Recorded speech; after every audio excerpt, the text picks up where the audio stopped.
Hi welcome to Adaan TV. నేను రాధావాసం శెట్టి. కుర్రాడు బాబోయ్ కుంపటెట్టినాడు ఇలాంటి పాటలతో 80s 90sలో ఉర్రూతలూగించిన ప్రముఖ యాక్టర్ సుమన్ గారు. సుమన్ పేరు చెప్తే ఎవ్వరూ కూడా గుర్తుపట్టినోళ్ళు లేరు ఈ జనరేషన్లో కూడా. 800+ సినిమాల్లో ఓ లెజెండరీ యాక్టర్ సుమన్ గారు మన దగ్గర ఉన్నారు. వారితో ఏ సినిమాలు చేస్తున్నారు కనుక్కుందాం. నమస్కారం అన్నయ్య. నమస్తే అండి. చాలా సంతోషం మీ అదాన్ ఛానల్లో నాకు ఈరోజు ఇంటర్వ్యూ జరగడం.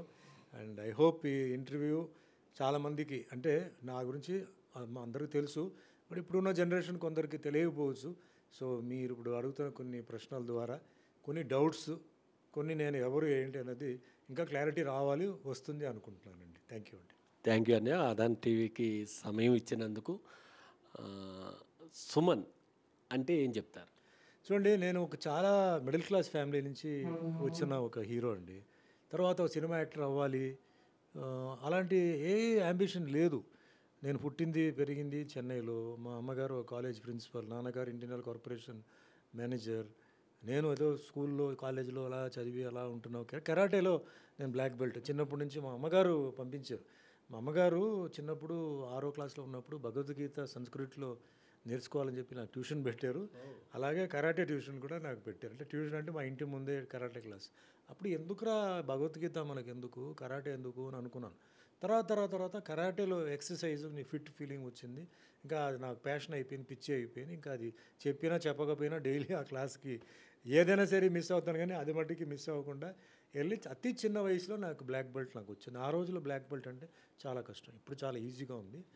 అండ్ నాతో పాటు నేర్చుకున్న మాస్టర్స్ అందరూ ఇప్పుడు గ్రాండ్ మాస్టర్స్ అయిపోయారు ఆల్మోస్ట్ ఆల్, లేకపోతే గ్రేట్ గ్రాండ్ మాస్టర్ అయిపోయారు. సరే, ఇది పక్కన పెడితే భగవద్గీత ఎందుకు నాకు భగవద్గీత అని చెప్పి అనుకుంటే, నాకు even almost all 8th class వరకు కూడా నాకు దాని గురించి సీరియస్నెస్ లేదు, కానీ బై హార్ట్ చేశాను కంప్లీట్గా. భగవద్గీత సంస్కృతిలో కంప్లీట్గా ఆ శ్లోకాలు అవన్నీ నేను బై హార్ట్ చేశాను. సో ఇలా ఉంటున్న సమయంలో నేను కరాటే క్లాసు నేను ఫ్రీగా తీసేవాడిని. 3 days, వారంలో 3 రోజులు. వారంలో 3 రోజులు నేర్చుకునేవాడిని మాస్టర్ గారి దగ్గర. ఆ పర్టిక్యులర్ ఎక్కడైతే నేర్పిస్తున్నానో ఒక తమిళ్ ప్రొడ్యూసర్ వచ్చి 1977లో లొకేషన్ చూడడానికి వచ్చాడు ఆయన పిక్చర్కి. లొకేషన్ చూడడానికి వస్తే నేను ఎక్కడ కరాటే నేర్పిస్తే, ఇతను ఎవరితను అంటే కరాటే అన్ని మనం చూసి బాగా చేస్తున్నాడు, ఎవరితను అది ఎంక్వైరీ చేస్తే సో అండ్ సో అన్నారంట. సరే, ఆయన సినిమా ఇంట్రెస్ట్ ఉందా లేదా కనుక్కొని రండి అని చెప్పి ఒక మనిషిని పెట్టారు. అతను ఎవరంటే కిట్టు అని చెప్పి, అతను తర్వాత అతను car mechanic, car tourist travel operator అనమాట. అతను నన్ను ఫాలో చేసి నా ఇంటికి వచ్చి ఒకసారి నాకు ఇంట్లో కార్ రిపేర్ అయితే వచ్చి ప్రపోజల్ పెడితే నేను అన్నాను, సారీ, థ్యాంక్ యూ కిట్టి గారు, అంటే డైరెక్ట్ హీరో అండి మీరు, సైడ్ క్యారెక్టర్ ఏం కాదు, డైరెక్ట్ హీరో. ఇట్లా రామన్న, టిఆర్ రామన్న, ఆయన ఎంజిఆర్ గారు శివాజీ గారిని కలిపి ఏకైక డైరెక్టర్ ఆయనే పెట్టి సినిమా తీసాడు అనమాట. పెద్ద డైరెక్టర్ అండి, ఆయన అడుగుతున్నాడు మిమ్మల్ని అంటే, చాలా థ్యాంక్స్ అండి, నాకు చాలా సంతోషం, అంత గొప్ప డైరెక్టర్ నాకు ఆఫర్ ఇస్తున్నారంటే చాలా గొప్ప విషయం. ఆయన దృష్టిలో నేను పడ్డానంటే చాలా గ్రేట్ అండి, బట్ నాకు ఇంట్రెస్ట్ లేదు. ఎందుకు ఇంట్రెస్ట్ లేదు? నాకు యాక్టింగ్ తెలియదు, సినిమా ఇండస్ట్రీలో నాకు ఎవరు లేరు, ఇన్స్టిట్యూట్కి వెళ్ళా, కెమెరా అంటే ఏంటో తెలియదు, లైట్స్ అంటే తెలియదు. అన్నిటికన్నా ముఖ్యం మా అమ్మగారు కాలేజ్ ప్రిన్సిపల్, ఆవిడ ఎలా చేయరండి. నేను వెళ్ళి అడగనాను, నీ కర్మ అని చెప్పి వెళ్ళమని చెప్పాను. వెళ్ళాడండి. వెళ్తే మా అమ్మగారు పిలిచి, ఏంటి ఏం కావాలి నీకు అంటే, ఇట్లా సుమన్ అండి హీరోగా అంటే, ఏం మాట్లాడుతున్నాను అండి, లేదంటే ఒక 2 నిమిషాలు మాట్లాడే. సరే మాట్లాడు అన్నారండి.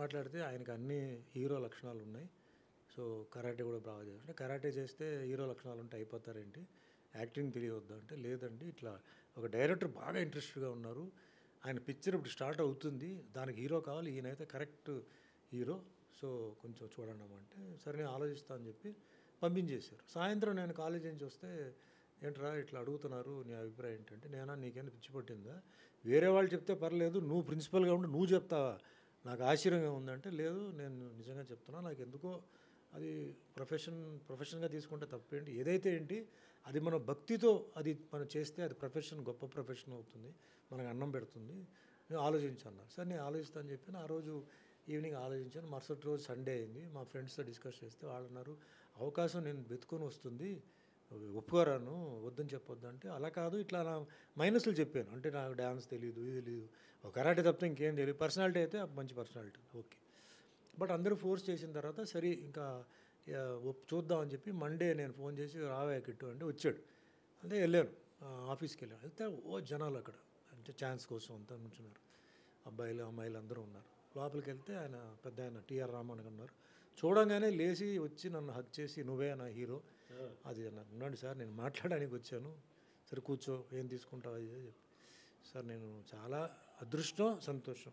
ఇట్లా నాకు ఏంటంటే నాకు యాక్టింగ్ రాదంటే ఏమీ వద్దు, యాక్టింగ్ వద్దు, నువ్వు ఏదైతే ఇప్పుడు న్యాచురల్గా ఇంతసేపు నాతో మాట్లాడేవో అదే యాక్టింగ్. నువ్వు మళ్ళీ పాతకాల డ్రామా లాగా అవన్నీ వద్దు, నువ్వు న్యాచురల్గా నువ్వు ఏం డైలాగ్ చెప్తావో నాకు అదే కావాలి, నాకు నువ్వే కావాలి అది ఇది అని చెప్తే, లేదు సార్, సరే సార్, అయితే షూటింగ్ ఒక ఎప్పుడు సార్ 2 months 3 months టైం ఉందా అన్నాడు. ఆయన అన్నాడు రేపే షూటింగ్ అన్నాడు. అదేంటి సార్ రేపు షూటింగ్ పెట్టుకుని ఇవాళ అంటున్నారు, అన్నీ రెడీగా ఉన్నాయి, ఆర్టిస్టులు నా చేతిలో ఉన్నారు, హీరో ఒక్కడే నాకు బాకీ, నువ్వు అంటే రేపే షూటింగ్, అన్నీ రెడీగా ఉందన్నాడు. సార్ నాకు టైం ఇవ్వని చెప్పి మళ్ళీ ఇంటికి వెళ్ళి మళ్ళీ మాట్లాడి మళ్ళీ ప్రిపేర్ అయ్యి, కొంచెం మెంటల్గా ప్రిపేర్ అవ్వాలి కదా, చాలా పెద్ద సముద్రం అయింది, సముద్రంలో దిగాలంటే కొంచెం ఆలోచించాలి కదా. అట్లా నేను మదర్తో మాట్లాడి అన్ని బ్లెస్సింగ్స్ అన్నీ తీసుకుని సరే ఓకే అని చెప్పాను. మరుసటి రోజు ఏవిఎం స్టూడియోలో షూటింగ్ అండి. First time AVM studio, first time makeup తర్వాత ఫస్ట్ టైం లైట్స్. ఆ రోజుల్లో లైట్స్ అంటే చాలా లైట్స్ ఉంటాయి, పెద్ద పెద్ద లైట్లు ఉంటాయి. మిక్చర్ కెమెరా, అది పెద్ద జనరేటర్ లాగా ఉంటుంది కెమెరా. తర్వాత చాలా పాపులర్ ఆర్టిస్టులు ఆ రోజు ఫస్ట్ కాంబినేషన్ ఒక 7 మంది ఆర్టిస్టులు. నీచల్ కులం అంటే స్విమ్మింగ్ పూల్ ఇంగ్లీష్లో. నీచల్ కులం అంటే కులం అంటే చెరువు, నీచల్ అంటే స్విమ్మింగ్. సో అది మర్డర్ మిస్టరీ అండి. అది డెడ్ బాడీస్ స్విమ్మింగ్ పూల్లో పడేస్తుంటారు, ఎవరు ఏంటనేది ఇన్వెస్టిగేషన్. అది నేను ఇన్వెస్టిగేటింగ్ ఆఫీసర్, పోలీస్ ఆఫీసర్ని అయితే నేను. సో షూటింగ్ స్టార్ట్ అయింది. ఫస్ట్ డే డైలాగులు ఇచ్చారు నాకు, అసిస్టెంట్ డైరెక్టర్ వచ్చి డైలాగులు చెప్పారు, మాడ్యులేషన్ చెప్పారు, ఇవన్నీ చెప్పారు. అవన్నీ బాగానే వచ్చింది. సెట్కి వెళ్ళిన తర్వాత అవన్నీ మర్చిపోయాను, ఎందుకంటే టెన్షన్. ఆ లైట్లు వేసారు, నాకు అవతల సైడ్ ఎవరున్నారు కనిపించట్లేదు, అంటే మనకి ఆ టెక్నిక్ ఇంకా రాలా. ఇప్పుడు నేను లైట్లే చూశాను, తర్వాత కెమెరామెన్ లైట్లు చూడొద్దు, మీరు ఆర్టిస్టులు చూడండి, లైట్లు చూడొద్దు, లైట్లు చూస్తే మీకు కనపడదు. సో ఇట్లా స్టెప్ బై స్టెప్గా నేను నేర్చుకొని నా లైఫ్ని స్టార్ట్ చేసి, దాని తర్వాత యాక్టింగ్. ఇప్పుడు సాయంత్రం ఆ రోజు ప్యాకప్ అయ్యేసరికి మా ఆయన కిట్టు గారు చెప్పాను, ఏమండి కష్టంగా ఉందండి, నాకు యాక్టింగ్ రావట్లేదు, ఏదో ఈరోజు షూటింగ్ మేనేజ్ చేశాను, ఇంకా మనకు 40-50 రోజులు ఉంది, ఎట్లా అంటే ఓ పని చేయమ్మా, డైలీ సినిమా చూడు, కోడంబాకం షూటింగ్ ఇది ఏరియా, చుట్టూ థియేటర్లు ఉన్నాయి, నువ్వు వెళ్ళి డైలీ ఓ సినిమా మలయాళం, తమిళ్, తెలుగు చూడు, దాంట్లో వాళ్ళు చేసిన యాక్టింగ్ చూసి నేర్చుకో, ఎందుకంటే నీకు ఇన్స్టిట్యూట్ వెళ్ళడానికి టైం లేదన్నాడు. సరే అని చెప్పి డైలీ ప్యాకప్ అయితే 1 వీక్కి సినిమాలు చూసి కొంచెం ఇంప్రూవ్ చేశాను. దాని తర్వాత అసలు టఫ్ జాబ్ వచ్చింది డాన్స్ అండి.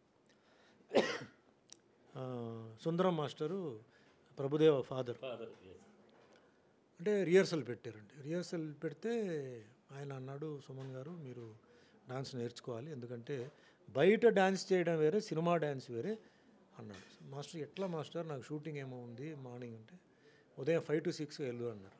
సో మార్నింగ్ నేను 4కి లేచి 5 to 6 డాన్స్ క్లాస్కి వెళ్ళి ఇంటికి వచ్చి స్నానం చేసి షూటింగ్కి వచ్చి సాయంత్రం మళ్ళీ ప్యాకప్ అయిన తర్వాత మళ్ళీ సినిమా చూసి, అంటే యాక్టింగ్ కోసం అలా నా లైఫ్ని 3 monthsకి కంటిన్యూ చేసి 4th monthకి ఓ మాదిరిగా, ఎక్స్పర్ట్ కాదు, ఓ మాదిరిగా తయారయ్యి ఇంకా అక్కడి నుంచి లైఫ్ స్టార్ట్ అయ్యాను.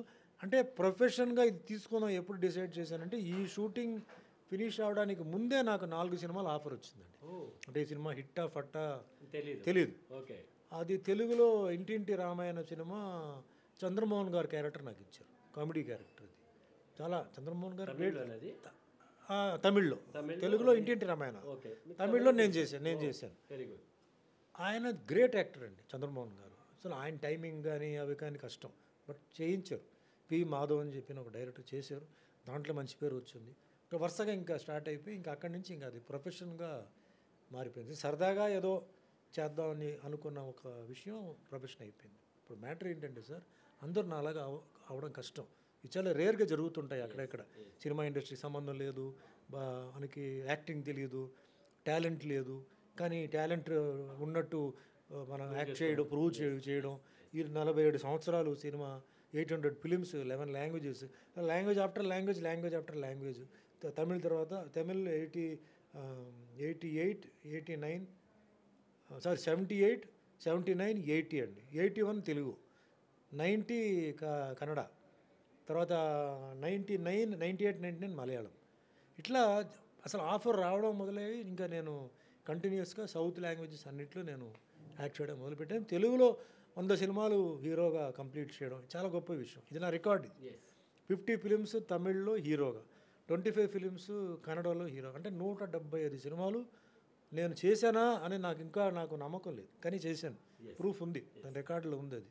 దాని తర్వాత ఇంక రిటైర్ అయిపోదాం, ఇంక వద్దు ఇంకా అంటే కొంచెం రిలాక్స్ అవుదాం అంటే క్యారెక్టర్ రోల్స్గా నాకు గంగోత్రి, రాఘవేంద్ర గారు ఛాన్స్ ఇచ్చారు. అల్లు అర్జున్ది ఫస్ట్ పిక్చర్ హీరోగా. ఇటు అన్నమయ్య దేవుడు పాత్ర. ఇంకా అక్కడి నుంచి అది మీకు మిగతా విషయాలంతా తెలుసు, రామదాసు, సత్యనారాయణ. సో ఇది ఏదో ఒక దేవుడు నాకు ఇచ్చిన ఒక వరం, మా తల్లిదండ్రుల ఆశీర్వాదాలు. మా మదర్ చాలామంది పేద విద్యార్థులకి చాలా హెల్ప్ చేశారు, ఇంక్లూడింగ్ శాలరీ కూడా అలా ఇచ్చారు ఫీజుకి. అంటే ఆవిడకి నచ్చాలి, అంటే ఒక పేద కార్పెంటర్ కూతురు, డ్రైవర్ కూతురు, ఎలక్ట్రీషియన్ కూతురు, ఇంజిన్ డ్రైవర్ కూతురు, ఇలాంటి వాళ్ళకి సాయం చేశారు. ఇలాంటి వాళ్ళకి మా ఇంట్లో ఫ్రీగా ట్యూషన్ కూడా ఇచ్చారు.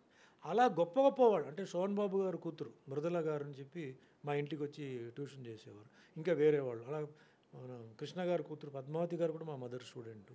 గవర్నర్ తమిళిసై మా మదర్ స్టూడెంట్.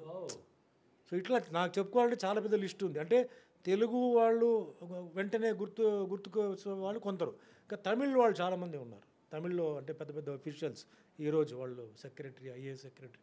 అదా అంటే ఆవిడ ఒక నిజంగా నేను చిన్నప్పుడు ఎందుకు ఇలా చేస్తున్నావు అంటే, లేదు నీకు ఆ పుణ్యం నీకు ఉంటుంది. నేను తిట్టేవాడిని, ఏంటి పుణ్యం అంటావు, మనకేమో ఇక్కడ సరిగా ఇది లేవు అది లేవు అంటే. ఈవెన్ మా ఫుడ్లో కూడా ఏంటంటే కొంచెం క్వాలిటీ తగ్గిందండి. ఎందుకంటే నాన్నగారు డబ్బు ఇవ్వాలి, నాన్నగారు సంపాదించి డబ్బు ఇస్తే మాకు ఇల్లు నడిపినాడు, మదర్ డబ్బు అంతా దీనికి పోయేది. అలా పెరిగాను నేను. బట్ ఎప్పుడు మీకు మంచి జరుగుతుందిరా, మేము లేనప్పుడు మా సాయిబాబా డివోటీ ఆవిడ, నీకు మంచి జరుగుతుందా. కానీ ఈరోజు కేవలం ఆవిడ చేసిన పుణ్యం, ఆవిడ చేసిన ధర్మం ఈరోజు నన్ను కాపాడడం తప్ప నేను ఏమీ చేయలే, నాది ఏమీ లేదు. ఆవిడ ధర్మం, ఆవిడ చేసిన పుణ్యం, అంటే విద్య విషయంలో, వైద్య విషయంలో, అలాగే అన్నదానం, అట్లా చాలా చేశారు. అది నన్ను కాపాడి ఈరోజు ఇంతవరకు లాక్కొని వచ్చిందంటే ఆ దేవతకి నా నమస్కారం. గ్రేట్ అన్న, గ్రేట్. నిజంగా అమ్మ నాన్నలు చేసిన పుణ్యమే ఈరోజు మనం ఇలా ఉన్నామంటే కారణం. మా చిన్నతనంలో కూడా సుమన్ గారిని కరాటే నేర్చుకోవాలి, ఆ సుమన్ లాగా ఉండాలిరా అని మమ్మల్ని కూడా కరాటే క్లాసులకు పంపించిన మా అమ్మా నాన్నలు కూడా మీ పేరే ఉచ్చరించేవారు. ఎందుకంటే ఆ చిన్నతనంలో కరాటే అంటే మాకేం తెలియదు, కరాటే మ్యాన్ అంటేనే మీరే గుర్తొచ్చేవారు పెద్దవాళ్ళకు కూడా. నిజంగా అమ్మ చేసిన పుణ్యం మీరు ఈరోజు కూడా గుర్తుపెట్టుకుని మీరు చేసే సేవా కార్యక్రమాలు చాలా ఉన్నాయి నాకు తెలుసు. అవన్నీ నెక్స్ట్ ఎపిసోడ్లో చెప్పుకుందాం. సుమన్ గారిని కదిపితే ఓ పెద్ద చరిత్ర, ఆ చరిత్ర అంతా నెక్స్ట్ పాడ్కాస్ట్ ఇంటర్వ్యూలో చూద్దాం. ఇప్పుడు టైం అయిపోయింది, షూటింగ్కి వెళ్ళాలి ఆయన. థ్యాంక్ యూ సో మచ్ అనే మాకు ఈ టైం ఇచ్చారు. కానీ మా ఆఫీస్కి వచ్చి మీరు పాడ్కాస్ట్ ఇంటర్వ్యూ ఇస్తున్నారు. Thank you so much.